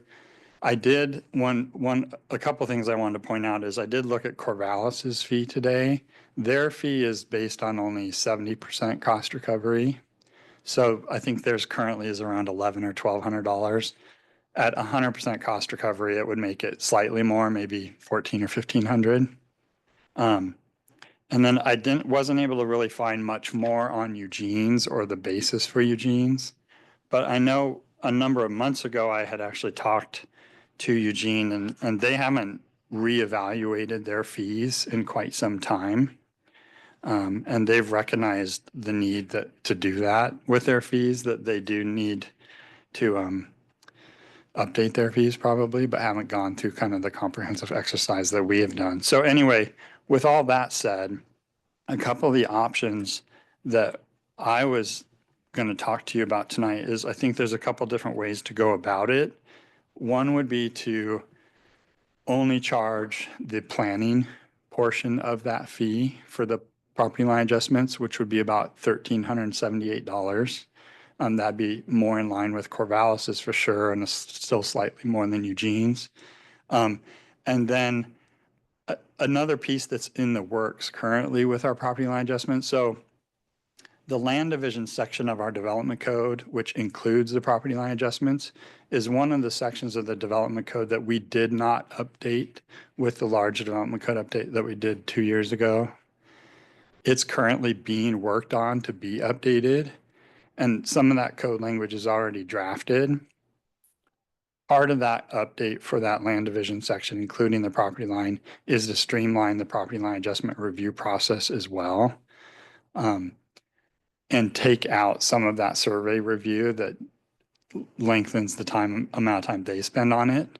So one other option would be you could direct to only or charge that fee as an actual cost of service as well, even though it's not one that goes to a public hearing. That was another idea that came up. And then the third option would be to potentially just, if we still did want to try and capture some of surveys cost or time, would be break the fee apart, kind of like we've done with tentative partition and tentative subdivision fees. At the end of the proposed table tonight, there's kind of the survey plat review section. So we could be really clear about, for a property line adjustment, what portion was just a planning review fee, and then what portion was a survey review fee. It wouldn't necessarily make the fee any less, but it would break it apart while trying to streamline the survey portion of that review. So those were some options. I think it does make sense to consider looking at a way to reduce that to make it more in line with some of the comparable jurisdictions. Okay, any other questions before I open the public hearing? I'm going to open the public hearing. I don't have any cards for this item. Neil, do we have anybody online? Mayor, no hands for this item. Okay, I'm going to go ahead and close the public hearing. And so the question is, I think Victoria, you brought up maybe one change, two changes you were thinking about? The changes that I would consider is the property line adjustment. I think the average or the actual cost would be around, you said around 1,300. Okay, I'm comfortable with, I'm more comfortable with that in terms, because it's so much more in line. It is more than some, but it's makes sense because a lot of those, like you said, haven't updated their things. And then I would say that the per lot fees on subdivisions, partitions, and the annexation, the annexation comp fee, that's just a flat fee per acre, that those should not have the 7.5%. Because you already charge that fee for the processing of all of that, and then we're charging a per lot fee that doesn't seem like that should have the admin fee on it. Okay. That's the only thing I would say, and I'm happy to listen to. It's not a hill I'm willing to die on, but it's something that just doesn't seem to make sense. Anybody else have opinions they want to jump, Beth? So the admin fee, then it's kind of, they're getting double charged. That's what I feel. That's how I've understood it too. And on the per lot, on the partitions and subdivision finals. Okay. Yeah, I mean, that would be one way to look at it, is we're just adding admin fee on top of another surcharge type of fee. okay, so if that's the case, then I agree with Victoria's point. I agree with that. You think you're good? Okay, then I'm gonna turn it over to you.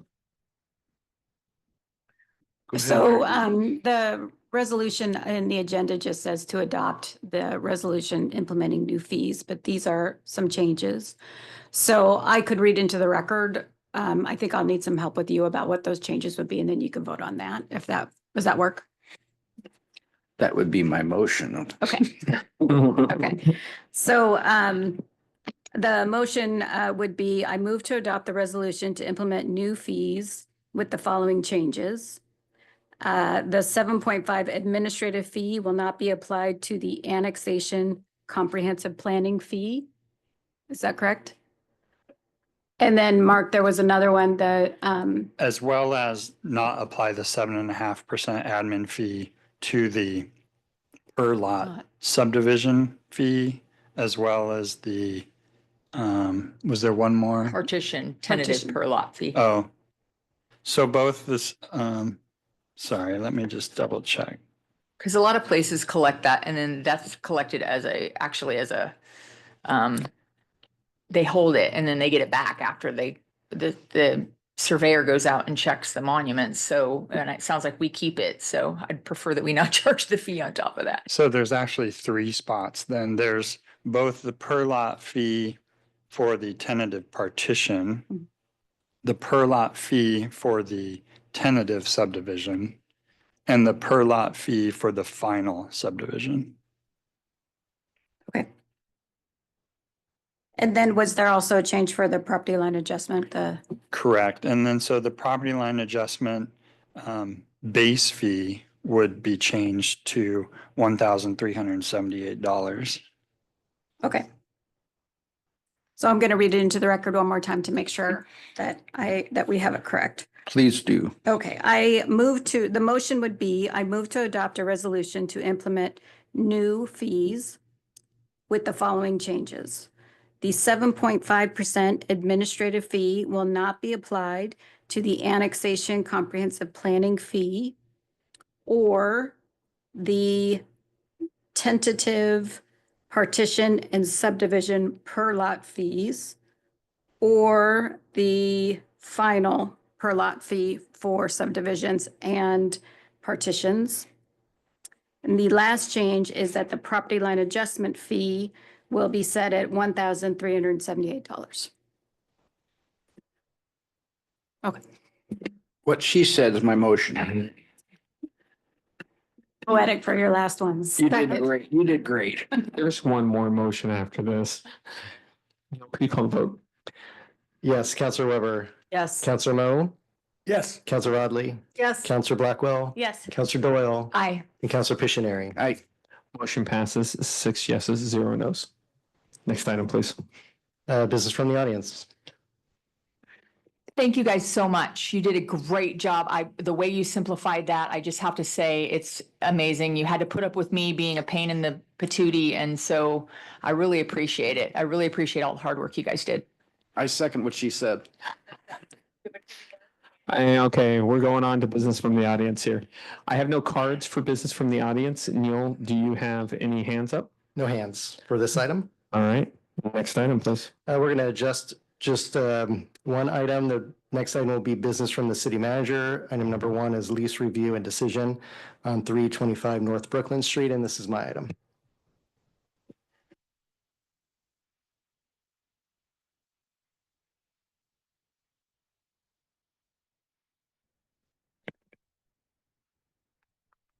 Good evening, Mayor and Council. I'm Neil Ladati, the Assistant City Manager.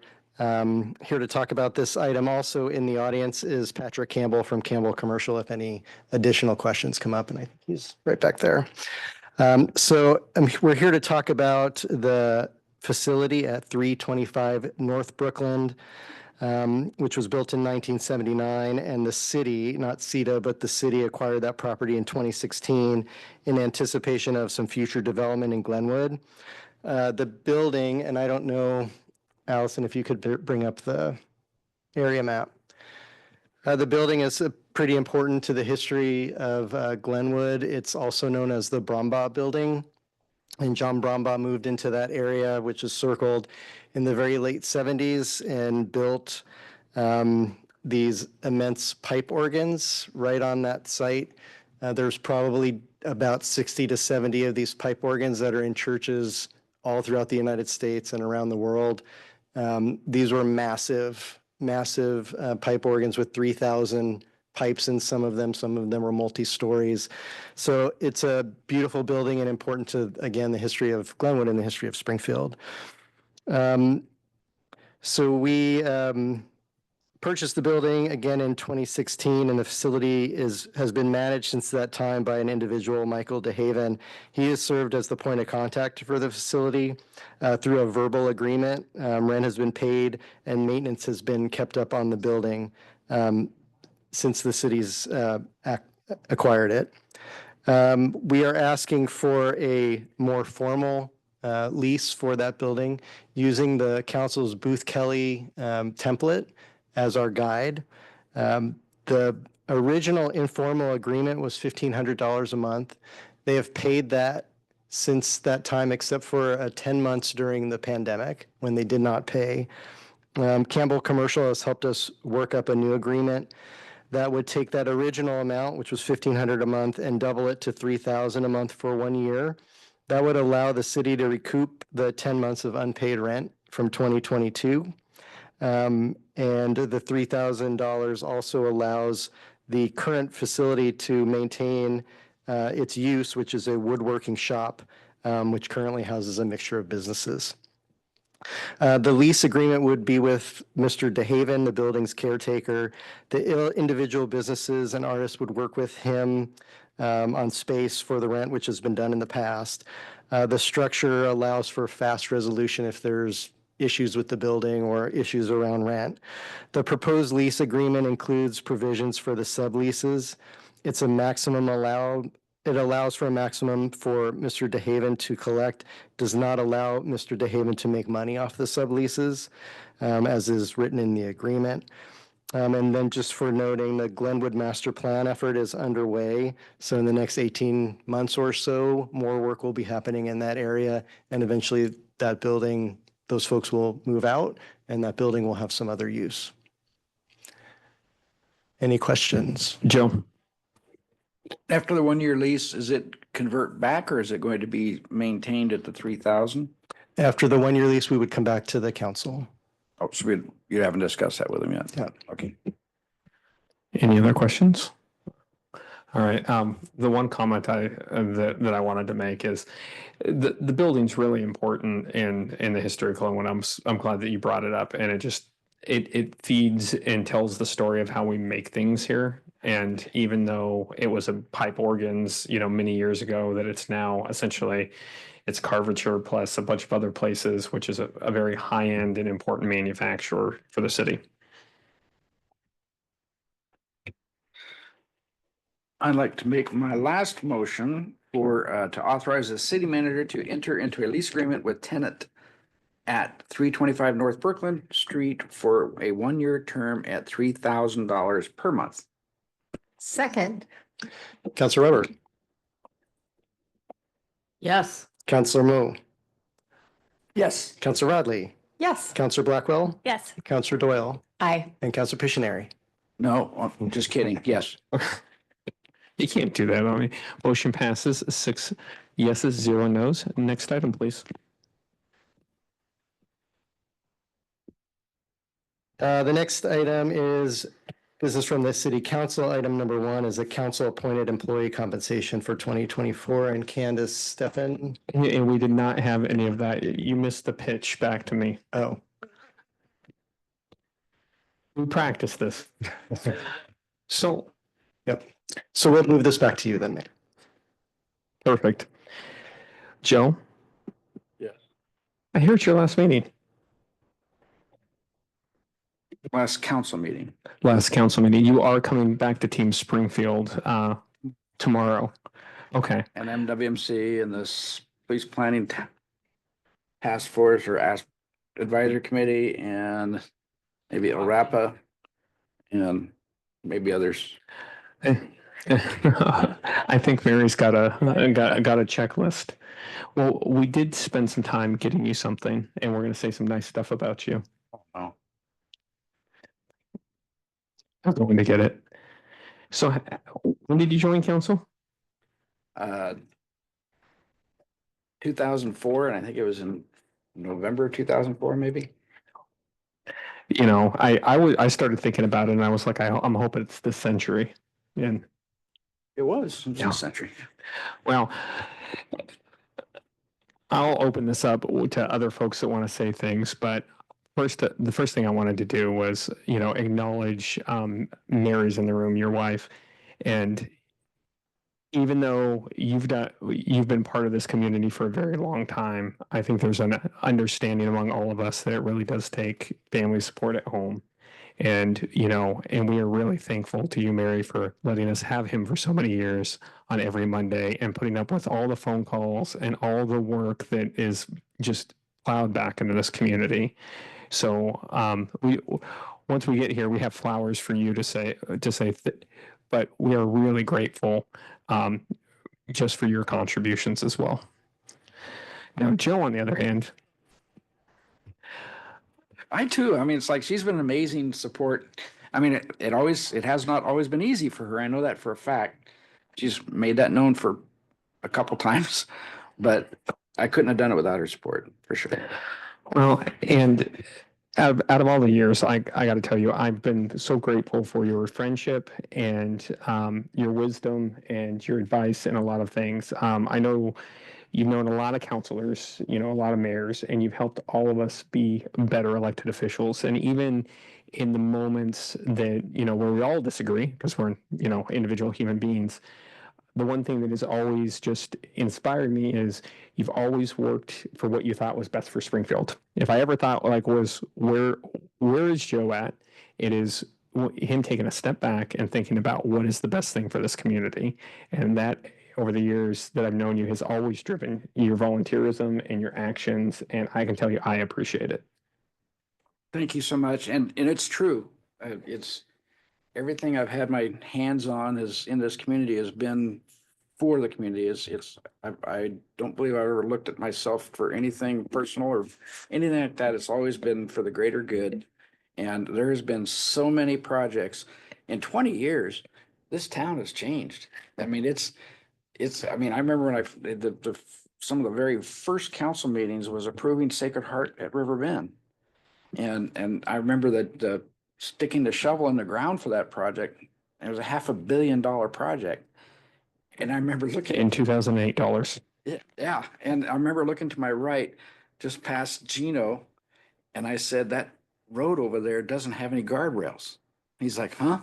I said, it needs guardrails. I don't want to see any kid wrapped up around one of those concrete poles that are sticking up in that street, that MLK Parkway. And it's like, we got to have guardrails. And it was, that kind of started from there, but just little things like that, hoping that that saved some life from some kid racing down that street. Never know. But so many things. And then wanting to be a city councilor because of a drizzly, rainy night, coming back from bowling with my family, and almost getting in a crash because I confused a street light with a traffic signal light that was yellow at the same time. And that light turned red, and it was a traffic signal at 42nd. Slammed on my brakes, and I said some stuff, and my daughter turned right around and says, Daddy, if you want to be part of the solution, aren't you going to be, aren't you saying a problem? Aren't you going to have to be part of the solution? Who does that? I said, city council. And that's kind of what drove it. And I got that done. It was part of having that done just a few months ago. So all the street lights are changed out. Well, you had to complete the last couple of things, including the renovation to this room before you were, before we were done with you. That was 2009 when that came out. You play a long game. All right, I'm turning around to your peers to see if, before we let you unwrap this and take a picture, if anybody else wants it. Go ahead, Steve. As many know, when somebody wants to run for something or some agenda, that they come to me for advice on how to form a political action committee. And Joe did clear at the beginning, I believe. It was. And this is only part of the files I have on this guy right now. Don't make those public. And been glad to do it. That guy can raise money like nobody for his campaigns. So that's been pretty helpful on keeping things going, but really love working with this guy. And he's helped me a lot. I hope I've been of help to you too. Thank you. Beth. Joe, Pish, you're in my phone as Pish. You'll always be in my phone as Pish. I've appreciated being able to serve next to you the last year and a half. You've been a great mentor, and I appreciate the knowledge and the wisdom and the historical point of view that you always bring to council. And I've also enjoyed getting to know you as a friend, and hope we go fishing again soon. And she's a good fisherman. She can catch some salmon. Nancy. Just as city manager, I wanted to express my appreciation for you, Councilor Fishneri. You're so passionate about Springfield, and not just your ward, but the entire city. And you really take the safety of our residents and our employees to heart, not just in your support of our police department, but you talked about some of the small things like the lighting of our streets. You have some tangible improvements that you've made to this city as part of your legacy on this council, which has been on your own time as a volunteer, in addition to all of the other things that you've had to incorporate in your life. And I don't think people realize the amount of work that goes into each one of these members of council here tonight, and how much of their lives they give to this city. And so I really want to recognize that for all of you, but especially, 20 years is a long time to make that commitment. And it shows a kind of integrity and dedication that you don't see often. And, you and I have some things in common. We both have fathers that served in World War II, and it instilled those kind of values in us as public service. So that means a lot to me. And I just want to thank you. Thank you. Well, Mr. Pishinari. You can skip this I one. can say Mr. now. I'm on this council because of Joe and his pushing me. My husband is not happy about it, but here I am. And I'm not sure if I told you before that you're going to have to continue to answer your phone, because I don't think there's anybody else on this council that wants to put up with having to try to calm me down and make me think. And the number one thing that you've always tried to tell me is to put my emotion out of it. Like, get your emotion over here and let's look at the facts. And because I too am a very passionate person, and you've been in this long enough that you've been able to do that. And I appreciate that very much, that that you help me try to separate those two things as best I can. Thank you. And not getting offended and not taking it personal as well. So I really appreciate that. And we have a friendship outside of this council. We got to get to know each other pretty well during the ice storm, spending a month together. And so I know that we're going to continue. But I'd like to see the back of your head in church, because I've missed you guys the last little while. That was just yesterday. You didn't go to the early ones. Day before yesterday or yesterday. Joe, I could say all of the things that everybody else has already said, so I'm just going to say ditto on that and make that simple. But I really have appreciated all of the things that you ask and say and think out loud have really helped me learn a lot in the past 2 years, and I will be forever grateful for your knowledge and your wisdom. One last thing. Joe's been very outspoken on a lot of issues that have sort of rubbed against the grain within the city. And he's stuck with them. And it's been tough on him. It's actually, he's been really hit on pretty bad a few times. And he took it. In fact, he took some stuff on the council here that really hit him in the face a few meetings. And he took it. And I admire you for that. And that was a terrible thing to happen to you. And I'm sorry it happened, but you took it, and that was part of the public process. So thank you for that. All right, so here's the game plan. We're all going to take one last picture together as a council. He's going to unwrap that beforehand, and then we'll have Mary up and take a picture with the group and Mary and your mom. So if you have any complaints about Joe in the last 20 years, his mom's back there. And she's taking notes. Don't listen to her stories at all. Well, I will share one other quick story. So in the middle of the ice storm, with everything that's been going on, I get up at 5 o'clock in the morning and my phone's ringing, and it's our congresswoman. And she's like, "Have you heard from the Piscinaries?" And I'm like, "What do you mean? It's 5 o'clock in the morning. I don't talk to..."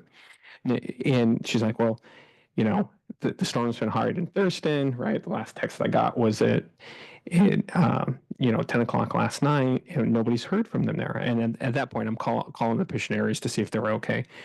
Get out the phone with her, and we start this great quest to find out, make sure the Piscinaries are okay. 5 minutes later, Peter DeFazio calls me at 5:45 in the morning. "Have you heard from the Piscinaries?" And I'm like, "We're trying to find the Piscinaries right now." And this goes back and forth where I'm now talking to Neil and, trying to make sure everybody's okay. But everybody's keeps calling, asking that same question. "Have you heard from the Piscinaries?" Fast forward, I don't know how long it was. Yeah. And then I get this picture, and there's Victoria with Mary and Joe in the back. Like, "We found the Piscinaries." It was a long January. All right, you're gonna open that. We're gonna take pictures, so we're moving that way.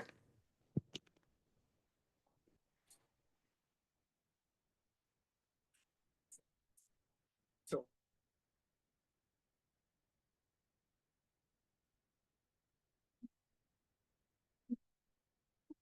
So you're gonna see like an ironing board. I thought it's actually. Is that a board? I was gonna say, is that a boogie board for going? It's an ironing board. That's what a 60-year-old is.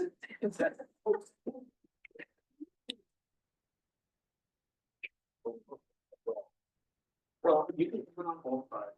Yeah.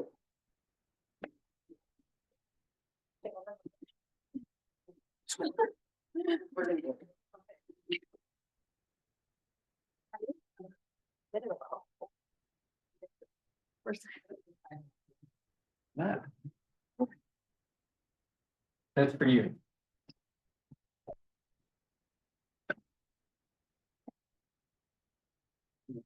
It's almost round. Thanks. I've had it like whatever. It's like a $5 thing from Claire's or something. Fish? Big fish? Either smoked salmon or Yeah.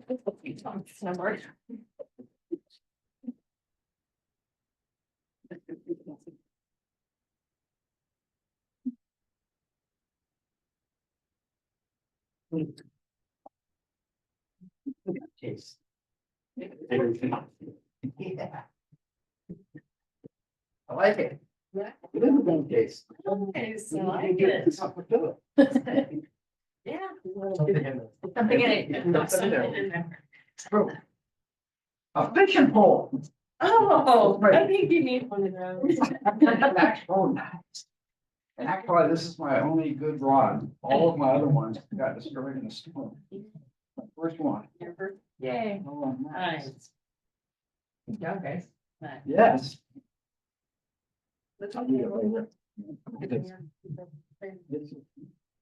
No, now you're ready to go take it out. Beth's got the boat out back. You're gonna. Let's do it.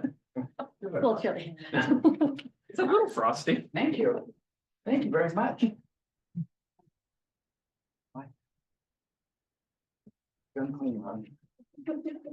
What's the least we could do? All right, gather around, people.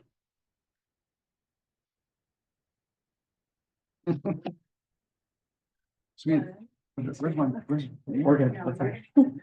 Oh. Nice. This time we didn't put you at the end to, you know, we could. Over here?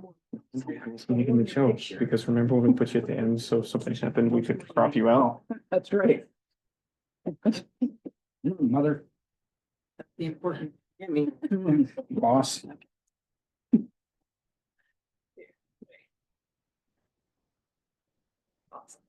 Turn on. Well, thank you. So cool. I have to go back. Hang on. Oh, wait a second. Hang on, Joe.